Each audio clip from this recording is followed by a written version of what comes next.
are going to study about the second type of hydrides. In the previous video, we studied about which was the type of hydride. It was saline hydride. Okay.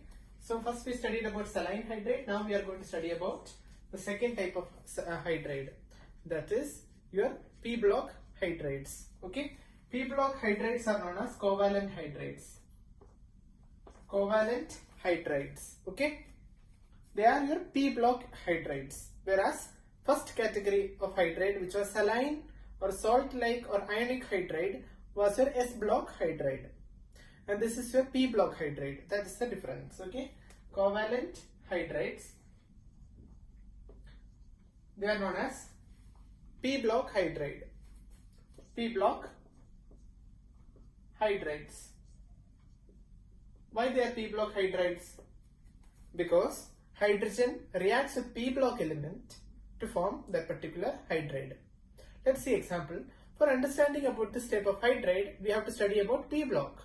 I hope you have a basic idea regarding P block from your previous chapters. That is your classification of elements chapter. We just discussed about P block in short. So you have an idea about what is P block. P block is occupying right side of your periodic table. Okay. In the left side of the periodic table it is S block, and in the middle section it is D block, and in the right side it is P block. Group 13 to 18. You know what are groups very well. Groups 13 to 18 are your P block elements in your periodic table. Okay. So group 13.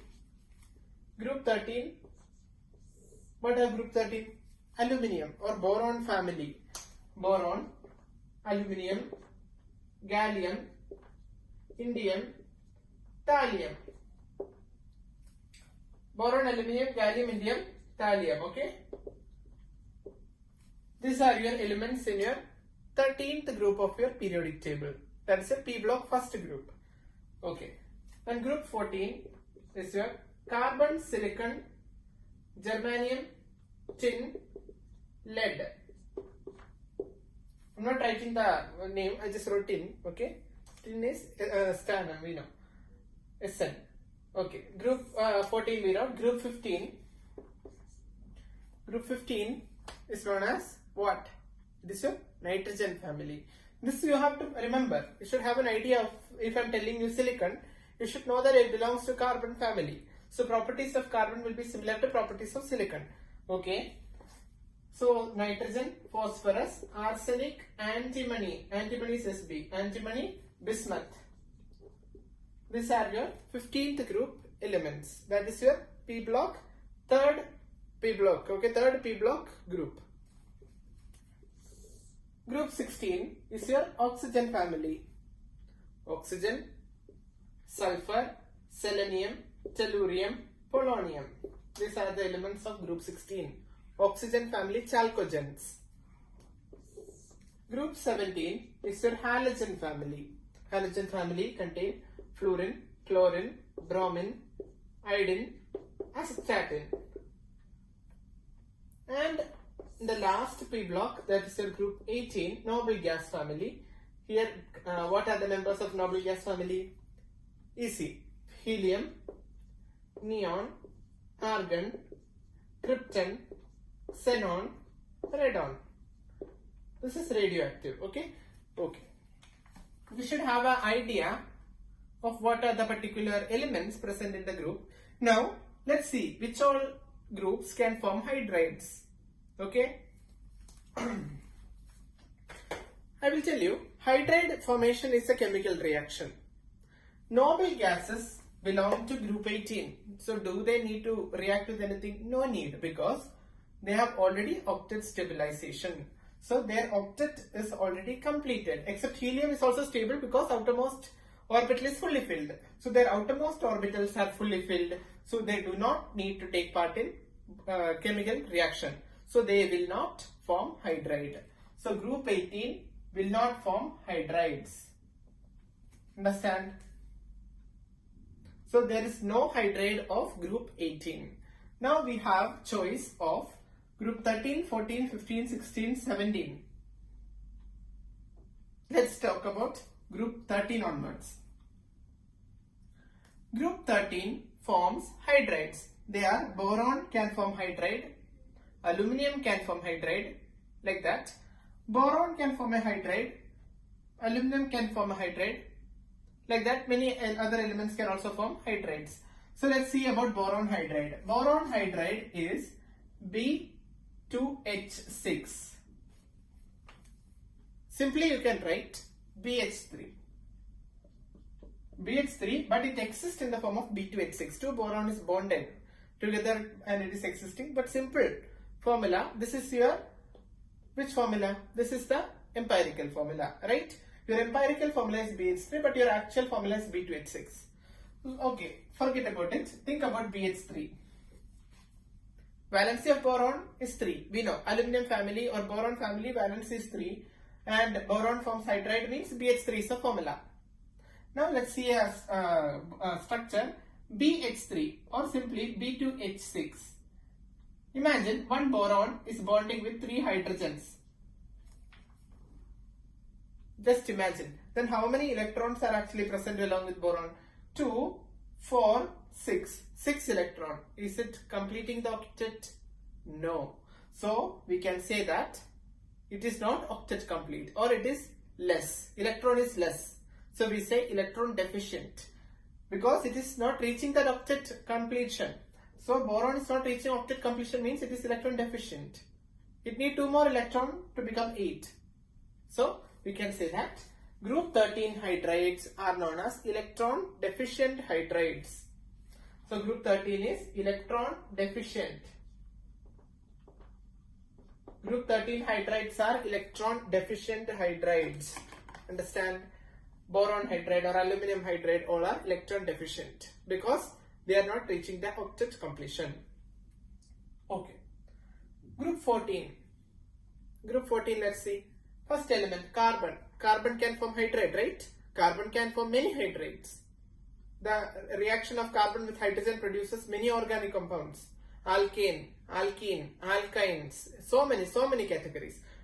So many means you cannot actually count properly. That much hydrides are formed by carbon. Organic chemistry branch of hydrocarbon is from that category only. Okay, let's think about that hydride in particular. Okay. So talking about particularly group 14, carbon hydride. Carbon hydride, simplest carbon hydride is CH4, which is of methane. Because carbon valency is 4, hydrogen valency is 1, methane is the simplest carbon hydride. Then let's see, carbon is connected to 3 hydrogen bonds like this, forming the structure. This is carbon hydride or methane. Here 2, 4, 6, 8. So 8 electron complete for carbon. So octet complete. So it is electron precise. What is the meaning of precise? Exactly the amount. So exactly 8 electron is needed. That exact 8 electron is present. So it is very precise. So we say electron precise hydride. So group 14 element form electron precise hydride. Electron precise hydrides. Now group 15. Group 15, group 16 and group 17 form at similar trend. So what is that trend is? Nitrogen hydride. What is that? Ammonia. Right? So let's draw the structure of nitrogen's hydride. So that is ammonia. A little bit. Okay. Nitrogen's hydride is your ammonia. NH3. Structure of ammonia, we know. Nitrogen and 3 hydrogens are present like this. And a lone pair of electron is present. So let's count the number of electron. 2, 4, 6, 8. Octet completion is over. And oxygen hydride is water. Right? But one more thing you have to note that these hydrides are said to be electron rich hydrides because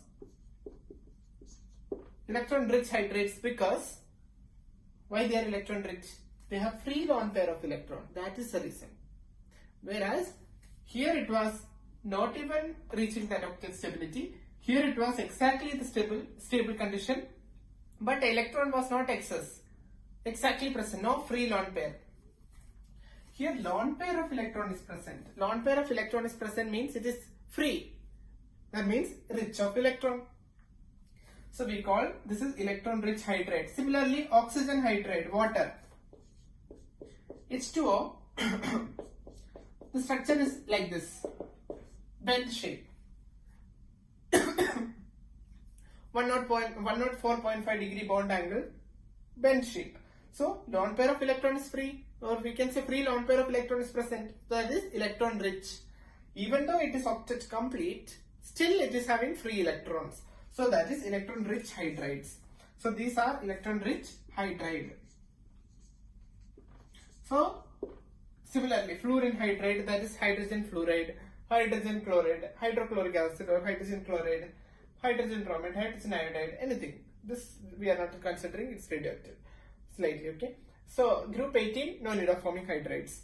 So these are the conditions. First is group 13 having electron deficient hydride. Group 14 is electron precise hydride, and group 15, 16, 17 form electron rich hydride. Group 18 form no hydrides. Okay, so this is how we understand or how we classify hydrides into P block hydride, that is your covalent hydride. It is also known as molecular hydride. Why it is known as molecular hydride? Because they are molecules. Ammonia is a molecule, H2 is a molecule, like that. These are molecular hydrides, okay? Molecular hydrides. Understand? These are non-metals forming hydride, so it is molecular hydride. So this is all about your second type of hydride. And in the next video, we will be discussing about the third type of hydride, that is your interstitial or non-stoichiometric hydride. So watch that also to get better understanding about hydrides, and mostly this is asked in school examinations. Okay, so thank you. Please like, share and subscribe. That's great for me.